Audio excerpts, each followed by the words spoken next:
What's up, everybody? John the Morgile here with another edition of Flat Earth, short and sweet, where we outline physical evidence and observations which either debunk the globe Earth theory or exhibit the Earth's lack of curvature and motion.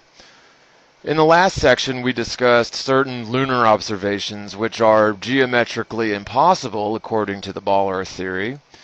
For a quick recap, the heliocentric model demands the full moon be positioned on the opposite side of the Earth from the sun. This means the full moon should always be positioned on the night side of the Earth, yet there are countless examples where the full moon was observed overhead during the middle of the day.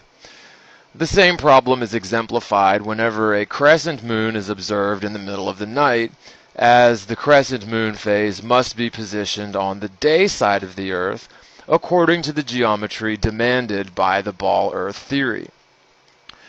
If you didn't get a chance to see the previous video in this series, here's a card with a link to the video. I'll also place a link in the description and at the end screen of this video.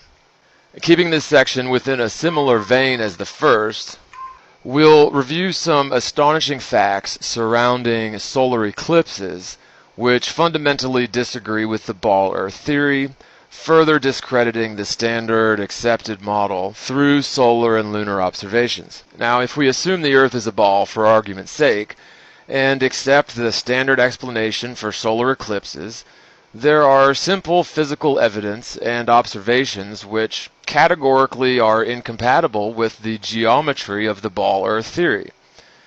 If one single piece of physical evidence proves to be absolutely contrary to the current accepted standard model of the world, then the entire hypothetical construct of the spinning ball becomes a failed theory, which must be discarded.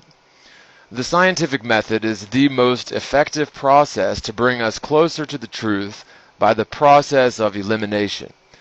So, if verifiable physical evidence disagrees with a given hypothesis or a model, then you must either modify or discard said hypothesis.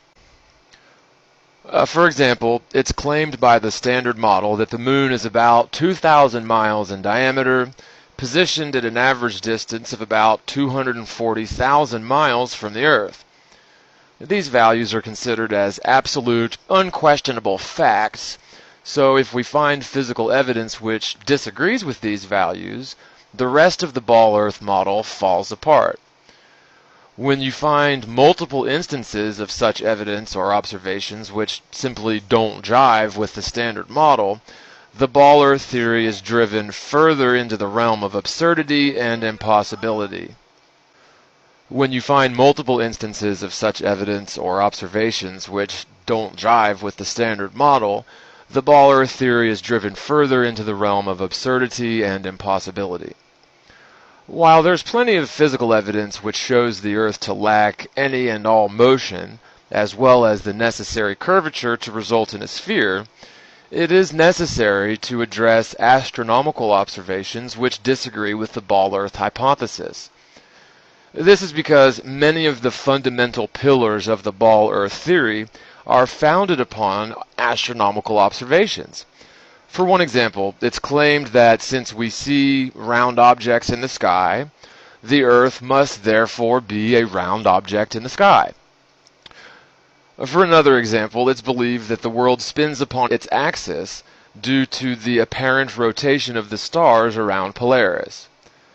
When observing such stars from the Earth, there is really no way to tell whether the Earth is spinning with its axis aligned to Polaris, or if the stars are spinning around Polaris above a stationary Earth. Of course, the globe Earth proponents will claim the rotation of the stars as exclusive proof of a spinning ball Earth, in spite of physical experiments such as Airy's failure, which prove the Earth is at rest while starlight is in motion through the ether. It's also worth mentioning that if the Earth were spinning and the stars were essentially stationary, there should also be a plethora of physical evidence proving the Earth's rotational motion as well as orbital velocity. Of course, no such evidence exists in all of the scientific record. The process of elimination seems to be ignored when it comes to the ball Earth theory. Whenever evidence is shown to disagree with the geometry or the physics of the standard model, convoluted apologies are crafted instead of altering the theory or shelving it altogether. For example, when it's shown that there's no possible way our axis could remain aligned to Polaris for thousands of years due to the alleged axial precession of the world, then we clearly must alter the model to account for the permanent alignment between Polaris and our axis.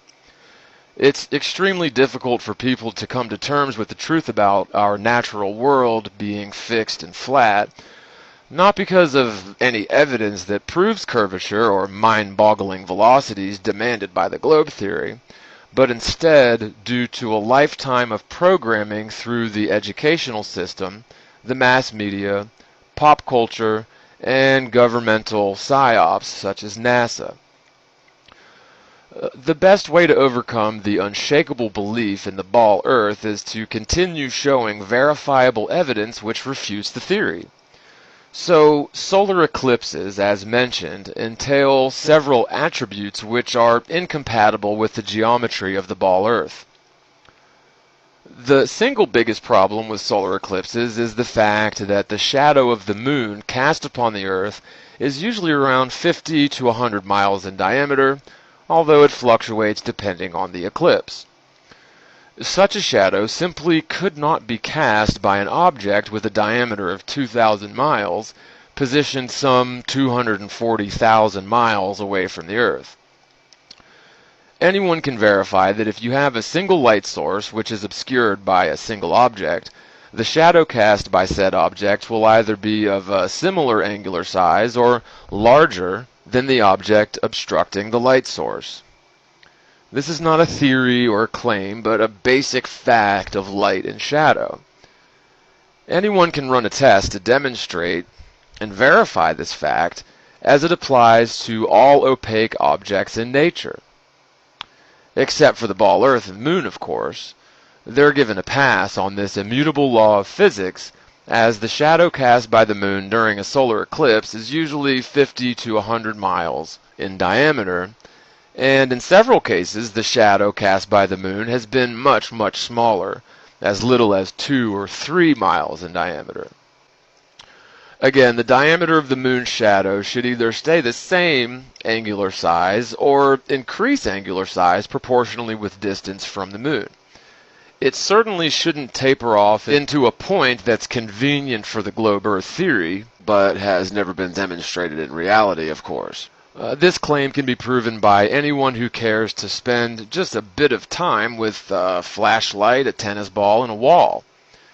Under no circumstances can you cast a shadow of a smaller radius than the tennis ball, especially with extremely long distances between the light, the ball, and the wall. If the Moon were the size of a tennis ball, then the Earth would be about the size of a basketball. The Moon would be positioned about 26 feet from the basketball, and the light source, representing the Sun, would be a whopping 2 miles away.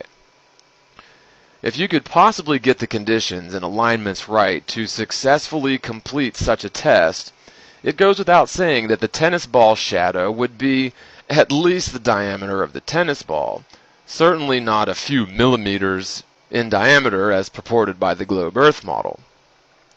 The ball Earth theory demands the opposite of this immutable law of light and shadow, which is a running theme when it comes to the ball. The globe theory demands the Moon's shadow diminishes in angular size with distance. While there is no physical experiment or natural example one can point to which supports this bizarre behavior of the Moon's shadow, it is accepted, however, as a scientific fact. An entire convoluted theory of sunlight converging at a point in space and then diverging from that point prior to hitting the Moon, thus casting a shadow which behaves in the opposite manner as demanded by nature, and such behavior again cannot be replicated in a lab. Such a process of back-engineering excuses to force observations to fit your paradigm or your theory is the opposite of science.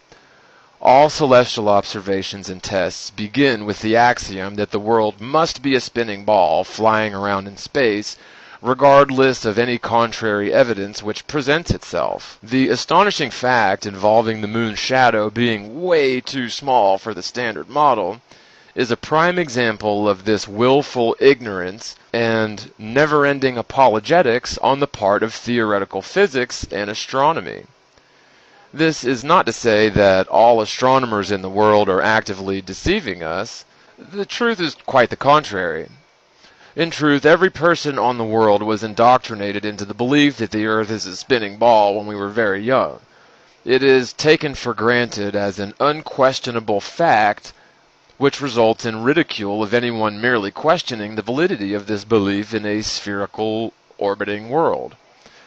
So instead of interpreting the raw data of the moon's shadow, for example, during an eclipse at face value, as the unbiased process of science demands, wild theoretical hoops are jumped through in order to protect the belief system we were indoctrinated into as children. Were science to adhere to the method of its namesake, the estimated size and distance of the moon should be drastically altered due to the fact that its shadow is usually less than 100 miles in diameter, and has been recorded as little as 2 miles in diameter. Instead of modifying the values for the moon's size and distance, creative and peculiar theories are crafted to protect the values and the paradigm in general.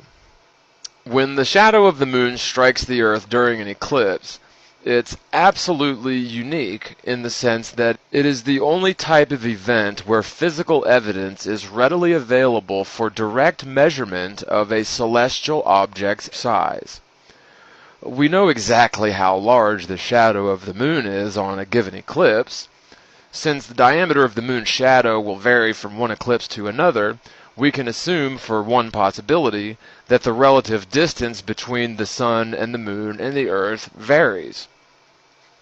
According to the ball-Earth theory, we should expect to see the shadow of the moon during an eclipse render a shadow with a diameter of at least 2,000 miles, since that's the alleged diameter of the moon.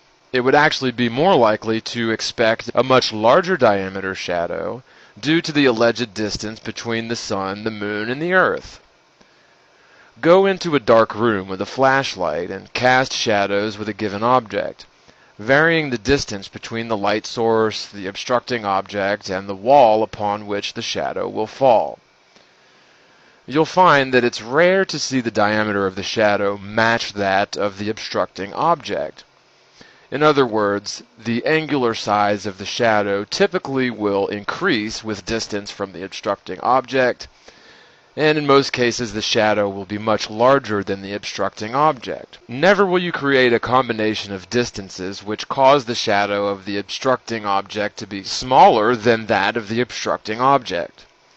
Shadows simply do not taper off into a point or diminish in angular size with distance from the obstructing object. There are, of course, plenty of other problems with solar and lunar eclipses that we could touch upon. However, keeping this video in spirit with the series as short and sweet, we're going to leave it at that. The simple fact is the shadow of the moon is very compelling evidence against the ball-Earth theory, and instead of following the evidence, science follows the theory. So with that, I hope you guys have enjoyed this video. I hope it was informative, and I really appreciate you watching. If you'd like to support this channel, your help is greatly needed. You can make a one-time contribution to the channel effort at www.paypal.me/themorgile, or a recurring contribution through Patreon at www.patreon.com/themorgile. So with that, God bless you all. Thanks again for watching, and as always, spread the word, spread the world, and peace out, everybody.